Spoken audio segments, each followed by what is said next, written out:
Desclèbes, Christophe Boisseau, bonjour. Bonjour.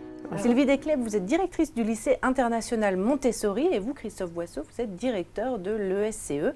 Alors, nous allons parler de pédagogie Montessori dans l'enseignement supérieur puisque l'ESCE a signé une convention avec Montessori, une première. Sylvie Desclèbes, qu'est-ce qui vous a amené à signer un tel partenariat avec l'ESCE? Quel était votre projet? Alors ça faisait 20 ans que des élèves de notre établissement passaient le baccalauréat, donc j'ai toujours eu en tête de vouloir instaurer cette pédagogie dans le supérieur. D'ailleurs, Maria Montessori en avait déjà parlé dans ses œuvres, et la rencontre avec Christophe a été déterminante quand il m'a expliqué sa volonté de toujours innover dans les pédagogies et l'ouverture sur l'international, puisque Montessori, c'est la pédagogie qui est développée partout dans le monde de la même façon.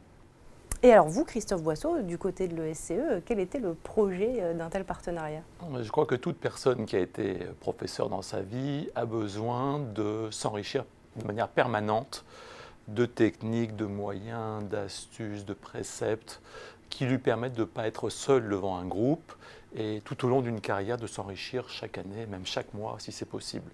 Et donc notre objectif, c'est d'ouvrir des espaces-temps régulièrement en pédagogie, comme on l'a toujours fait en recherche, mais peut-être un peu moins en pédagogie dans les écoles, des espaces-temps extrêmement réguliers où on parle pédagogie, où on parle contenu, où on parle outils, surtout pas pour les généraliser, surtout pas pour que tout le monde fasse pareil. Vous savez, les étudiants se sont beaucoup plaints à un moment de dire « Ah, on fait des quiz en cours, super, mais on en fait tellement partout que ça devient barbant en fait ». Et donc, ce style de choses, c'est justement de dire alimentons sans cesse les professeurs pour qu'ils prennent le lead sur leur classe tout le temps et qu'ils replacent bien l'étudiant au centre du dispositif. Et bien sûr, dans ce cadre-là, Montessori a été une source d'idées et continue d'être une source d'idées essentielle. Alors concrètement, qu'est-ce que Montessori a apporté à l'ESCE? Alors, deux actions ont été mises en place. Une première, ça a été une proposition de plusieurs sessions de formation auprès des enseignants du bachelor. Donc des formations par rapport à la pédagogie Montessori, comment la mettre en place avec les étudiants du supérieur. Et puis aussi des formations complémentaires qui valident justement le besoin de cette pédagogie, notamment en neurosciences, puisque les neuroscientifiques ont validé tout ce que Maria Montessori avait observé.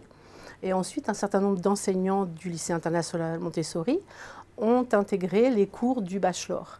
Alors, des enseignants en art, en photographie, en méditation, en philosophie, pour justement développer le quotient émotionnel des élèves, puisque c'est vraiment une des valeurs de la pédagogie Montessori. Et alors Christophe Boisseau, comment est-ce que vous mesurez les résultats du partenariat que vous avez signé avec Montessori? Alors ce qui est très important, c'est que ce que nous souhaitons, nous, c'est monter en compétence les étudiants. Et à partir du moment où Montessori et tout type d'approche pédagogique va enrichir le dispositif, ce qu'on va chercher à mesurer, c'est donc pas forcément comment marche un dispositif, mais comment les étudiants sont montés en compétences. Et donc nous avons créé avec des enseignants-chercheurs qui publient régulièrement sur le domaine des compétences, 2 batteries de métacompétences, 5 métacompétences métiers par spécialisation de l'école et 5 métacompétences sur ce qu'on appelle les soft skills qu'il faut avoir pour être un bon manager du futur.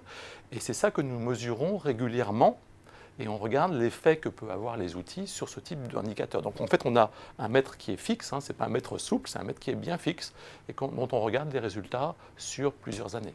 Voilà. Et donc, par exemple, sur les métacompétences, on a sur les hard skills, savoir faire un diagnostic quand on est étudiant, et quand on regarde les soft skills, ça peut être savoir gérer les autres.